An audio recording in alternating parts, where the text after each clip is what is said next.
வணக்கம் friends.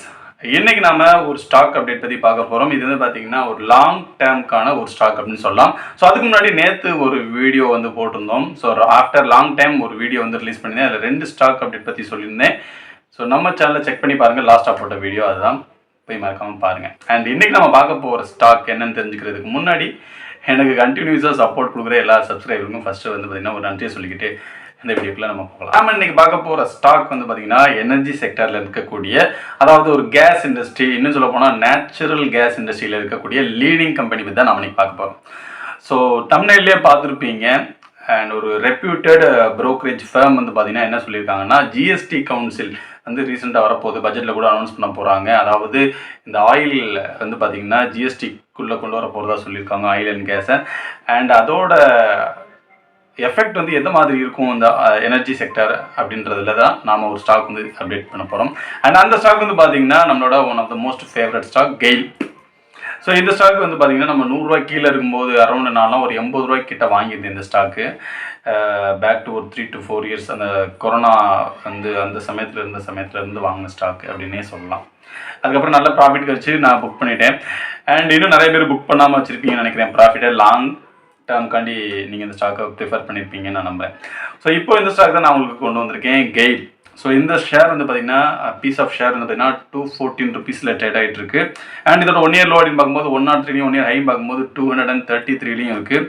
1 year low இதே மாதம், அதாவது போன வருஷம் 2023 ஜூன் 28ஆம் தேதி வந்து பார்த்தீங்கன்னா 1 year லோ வந்து ஹிட் பண்ணுச்சு. அதே மாதிரி 1 year ஹை அப்படின்னு எடுத்திங்கன்னா இப்போ இந்த வருஷத்தில் இதே மாதத்தில் 3ஆம் தேதி வந்து பார்த்தீங்கன்னா ஹிட் பண்ணிருந்துச்சு அப்படின்னு சொல்லலாம். அதாவது ரிசல்ட் வெளிவரதுக்கு முதல் நாள் அப்படின்னே சொல்லலாம். ஸோ அன்றைக்கி வந்து ஒரு ரேலி இருந்துச்சு இல்லையா, அந்த ரேலி அன்னைக்கு வந்து பார்த்தீங்கன்னா 52-week ஹை வந்து ஹிட் ஆச்சு.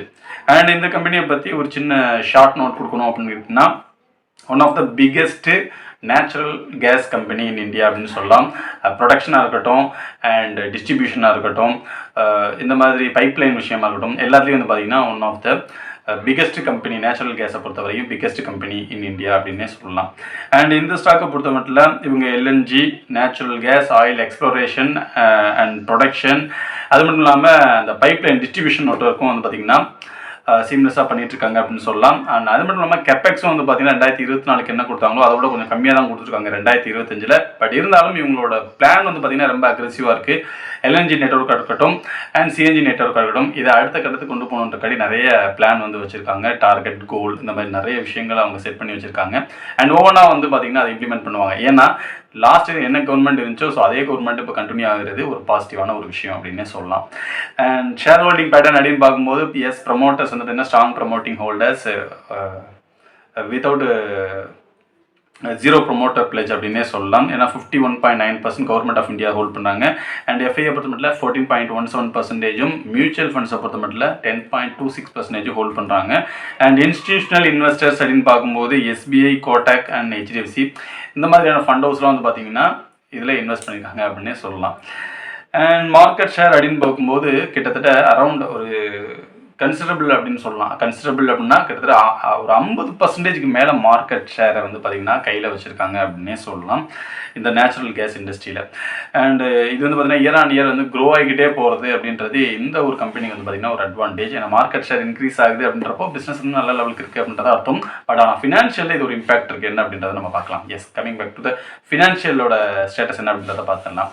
ஃபினான்ஷியல் ஸ்டேட்டஸ் வந்து ரொம்ப பெரிய இம்ப்ரெசிவான க்ரோத் பை க்ரோத் அப்படிலாம் ஒன்றும் கிடையாது. ஏன்னா இயர் ஆன் இயர் கம்பேர் பண்ணோம் அப்படின்னா போன வருஷத்தை காட்டிலும் இந்த வருஷம் ரெவென்யூ வந்து பார்த்திங்கன்னா கம்மியாக இருக்குது. But at the same time இவங்களோட இந்த ஆப்ரேட்டிங் எக்ஸ்பென்சஸ் வந்து பார்த்திங்கன்னா நல்ல லெவலுக்கு ரெடியூஸ் பண்ணியிருக்காங்க அப்படின்னு சொல்லலாம். எந்த அளவுக்கு அப்படின்னா 14% வந்து பார்த்திங்கன்னா ரெடியூஸ் பண்ணியிருக்காங்க. எஸ், ரெவென்யூ 8% குறைஞ்சிருந்தாலும் இந்த ஆப்ரேட்டிங் எக்ஸ்பென்சஸ் வந்து பார்த்திங்கன்னா 14% வந்து பார்த்தீங்கன்னா டவுன் பண்ணியிருக்காங்க. ஸோ தட் எபிட்டாவோட ரிசல்ட் வந்து பார்த்திங்கன்னா 64% வந்து பார்த்திங்கன்னா இன்க்ரீஸ் ஆயிடுச்சு. ஸோ ப்ராஃபிட் வந்து பார்த்திங்கன்னா ஆட்டோமேட்டிக்காக இன்க்ரீஸ் ஆயிடுச்சு. இயர் ஆன் இயர் பார்க்கும்போது நெட் ப்ராஃபிட் 76% க்ரோத் கொடுத்துருக்காங்க. உண்மையிலேயே சூப்பரான ஒரு விஷயம். ரெவென்யூ கம்மியாக இருக்குது, எக்ஸ்பென்சஸும் கம்மியாக இருக்குது, ப்ராஃபிட் இன்க்ரீஸ் ஆகிருக்கு. நல்ல விஷயமாகவே பார்க்கலாம். ஸோ இதே ட்ரெண்ட் கண்டினியூ ஆகுதா அப்படின்றத பார்க்கலாம்.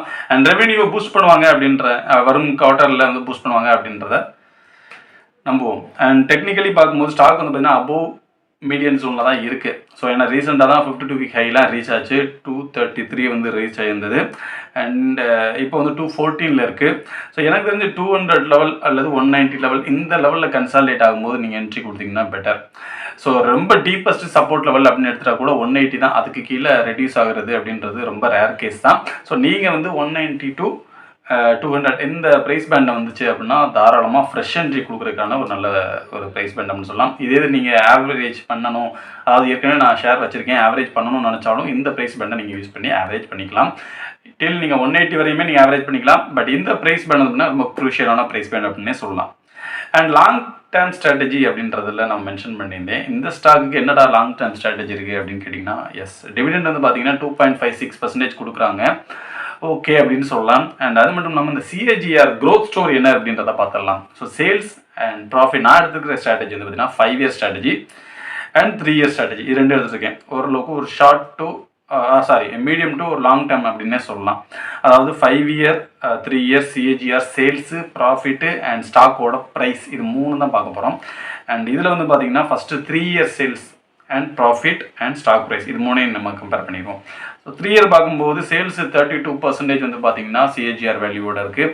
அண்ட் ப்ராஃபிட் வந்து பார்த்தீங்கன்னா 17% க்ரோத் அண்ட் ஸ்டாக் ப்ரைஸை பார்த்தீங்கன்னா 28% 3 இயர் CAGR வேல்யூ வந்து பார்த்தீங்கன்னா க்ரோத் ஆயிருக்கு அப்படின்னு சொல்லலாம். சேம் டைம் 5 இயர் ஸ்டோரி அப்படின்னு எடுத்தோம்னா சேல்ஸை பொறுத்த மட்டும் 12% ஆனுவலி கூட்டிகிட்டே இருந்திருக்கு. அதே மாதிரி ப்ராஃபிட் அப்படின்னு பார்க்கும்போது 8%, ஸ்டாக்கோட ப்ரைஸ் அப்படின்னு பார்க்கும்போது 16% கூடியிருக்கு. ஸோ உங்களுக்கு நான் தெளிவுபடுத்த வேண்டிய விஷயம் என்னென்னா, எவ்ரி 5 இயர்ஸ் அதாவது 5 இயர்ஸ் CAGRோட வேல்யூ வந்து பார்த்தீங்கன்னா ஸ்டாக் ப்ரைஸில் அட்லீஸ்ட் 15%க்கு மேலே இருக்கணும். ஸோ அப்படி இருந்துச்சுன்னா நீங்கள் இன்வெஸ்ட் பண்ணுற ஸ்டாக் வந்து பார்த்தீங்கன்னா it's a very good stock அப்படின்னே சொல்லலாம். ஸோ அதை மைண்ட் பண்ணிக்கங்க. அதே மாதிரி சேல்ஸு, ப்ராஃபிட் இதையும் நீங்கள் மைண்ட் பண்ணிக்கிட்டீங்க அப்படின்னா லாங் டேர்ம் ஸ்டாண்ட்ஸ் எடுக்கிறதுக்கு உங்களுக்கு ரொம்ப என்ன சொல்ல ஒரு வியூ கிடைக்கும். உங்களுக்கு எப்போ குறைஞ்சிக்கிட்டு இருக்கா இல்லை கூட்டிகிட்டு இருக்கா, 3 இயருக்கும் 5 இயருக்கும் எந்த மாதிரி இருக்குது அண்ட் 10 இயரில் எந்த மாதிரி இருக்குது அப்படின்றத ஓரளவுக்கு நீங்கள் ரிவ்யூ பண்ணணும்னா இந்த 3 டேர்ம்ஸை ஃபாலோ பண்ணிங்க. Sales, profit and stock price. ஏன்னா இது 3மே லைனில் இருக்கணும். இப்போ பாருங்களேன், sales, profit, stock price 5 year CAGR பார்த்தீங்கன்னா 12, 8, 16. ஸோ ஓகே, ஓரளவுக்கு பெட்டரான ஒரு இதாக இருக்குது. ரொம்ப பெரிய கேப் எங்கேயுமே இல்லை அப்படின்றத நம்மளால் பார்க்க முடியுது. அண்ட் 3 இயர்லேயும் அதே மாதிரி 32, 17, 28 ஒரு நல்ல ஒரு ரேஷியோ மெயின்டைன் பண்ணி போயிட்டு இருக்கிறத நம்மளால் பார்க்க முடியுது. ஸோ அதனால தான் நான் உங்களுக்கு இதை லாங் டேர்ம் கொண்டு வந்திருக்கேன். நீங்கள் இந்த ஸ்டாக் ஆல்ரெடி வச்சிருக்கீங்க அப்படின்னா மறக்காமல் கமெண்ட் செக்ஷனில் பதிவு பண்ணுங்கள்.